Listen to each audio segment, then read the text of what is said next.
All right, now we're going to go ahead and go over some of the things that you hopefully noticed as you did this math lab on graphing logarithmic functions. So remember, we talked about these first problems together where we graphed the exponential function and the logarithmic function. So you should already have those done. Remember, we looked at problems 1 and 3, where we noticed that if we add the number on or subtract it off, it shifts our graph. So right here, where it says, what effect does adding or subtracting a value from x have on the graph of the log? Well, you should have written something about how it shifts the function.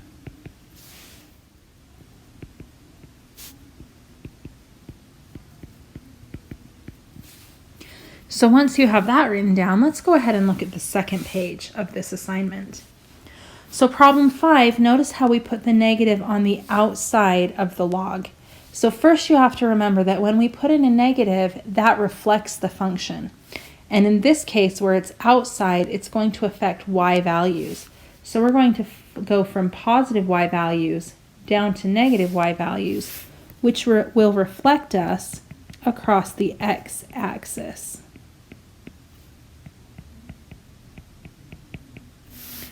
Well, that means that when we draw this graph, my negative values become positive and my positive y values become negative. So for example, I have this point that's down here at -1. If it reflects across the x-axis, it's just going to reflect up and land at +1. I also have this point right here that's on the y-axis. If it reflects across the x-axis, it's going to actually stay right there on the x-axis. Then I have this point that looks like it's at about maybe +0.3. It's going to reflect down to about -0.3. And I have this point that looks to me like it's around +0.5. That's going to reflect down to about -0.5. So now, if I draw this reflected graph, it's going to look something like this. Okay, there's my reflected graph. Now when we talk about domain and range, remember how domain is the x values? Well, heading to the left, notice my asymptote has not moved. I still have that asymptote here on the y-axis, which means the farthest to the left my graph will ever go is 0. It will never ever go past 0. So my domain will start at 0. Heading to the right, however, my graph is going to continue heading right forever, so it goes to +infinity. Now for our range, those are our up and down values. We're going to start by talking about down. Well, this graph, if I were to continue it on, is going to keep going down forever. It does it slowly, but it still does it. So for my range, my graph goes down to -infinity. And heading up, notice how that arrow points up to +infinity. So there's my domain and range on problem 5. Now, number 6 is going to be similar. But here, notice we've now moved that negative inside the parentheses, which means now it's affecting the x values. So I'm going to be switching from having positive x values to negative x values, which means I will reflect across the y-axis.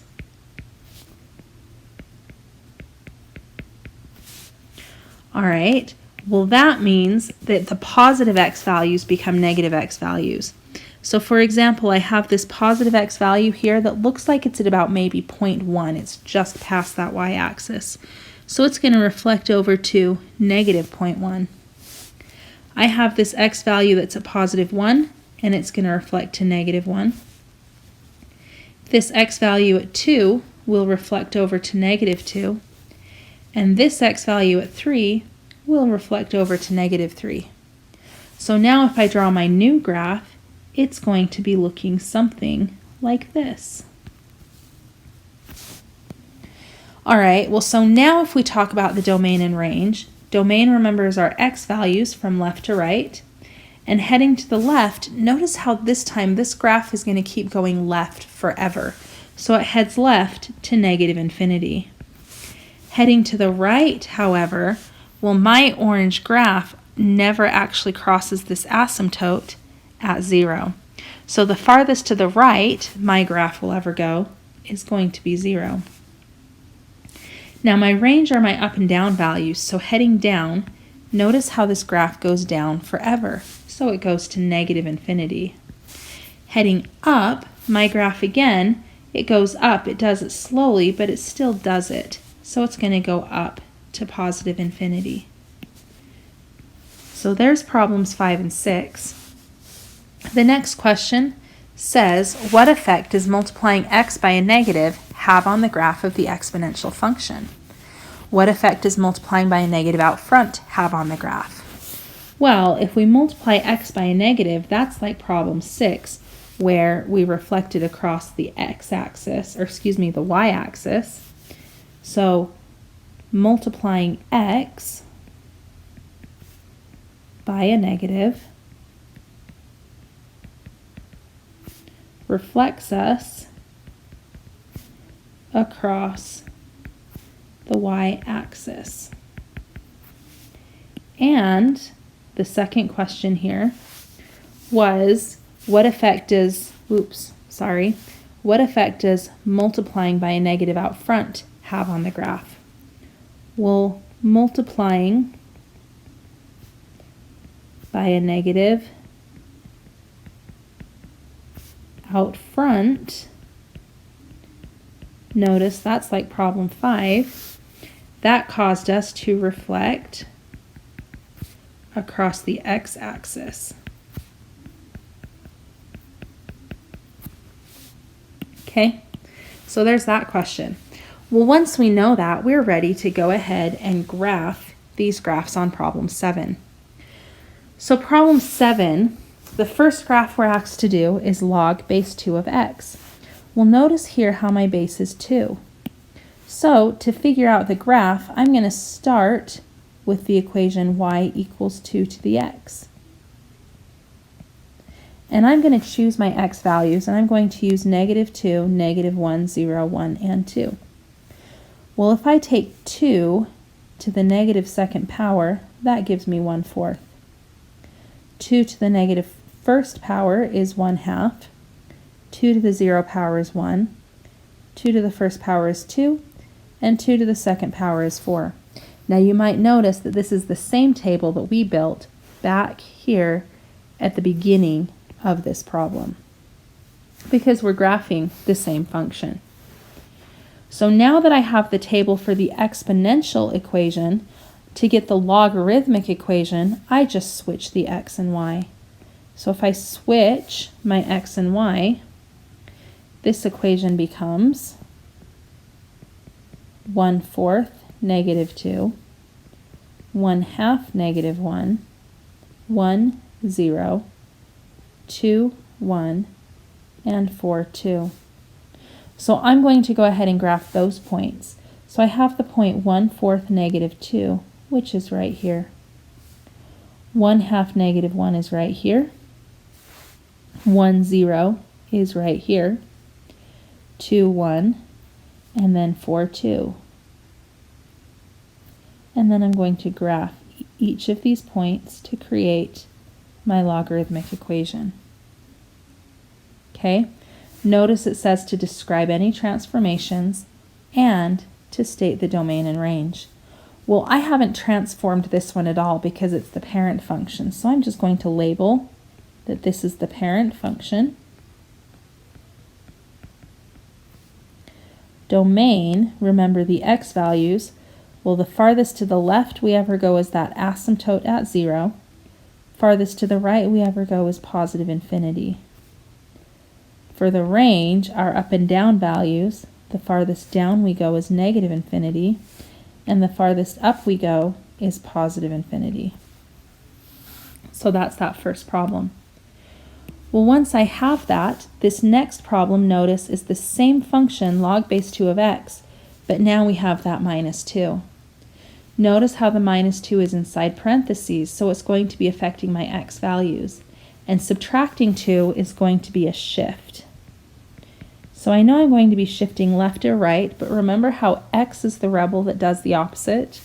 So a -2 will actually shift me to the right 2 spots. So I'm going to take each of the points that I found in my last function and just shift them to the right 2 spots. So I had a point down at -2 that's going to shift to the right 2 spots. There it is. I had a point at -1 that shifts to the right 2 spots. Then I had this point at 1, but if I shift it to the right 2 spots, it lands at 3. And then if I just shift these other points, it's going to end up looking something like this. And then I can just connect the dots. So notice how it's the same as my parent function, just shifted to the right 2 places. Well, once I have that, my domain, I notice that my asymptote also shifted to the right 2 spots, which means my asymptote's now at 2. So my domain will go from that asymptote at 2 until positive infinity, because it heads to the right still forever. And my range, this graph goes down to negative infinity and up to positive infinity. All right. Well, this next problem is asking me to graph log base 2 of x plus 3. So again, it's that same log base 2 of x that I graphed in my parent function, but now I'm shifting it up 3. So I'm going to write down that we will shift up 3. So I take my original parent function and just shift it up 3 places. So it's going to end up looking something like this.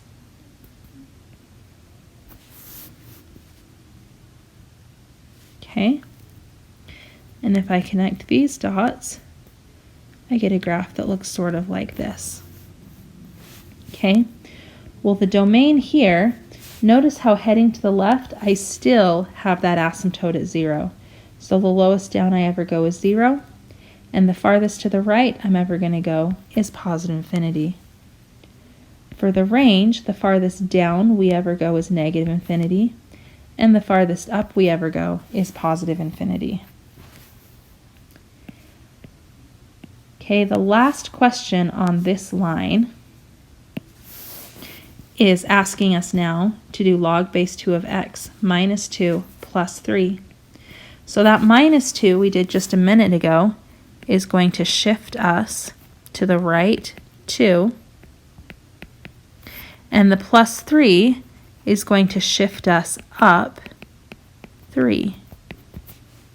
So now I'm going to take my graph, each point, and shift it to the right 2 and up 3. So it's going to end up looking something like this.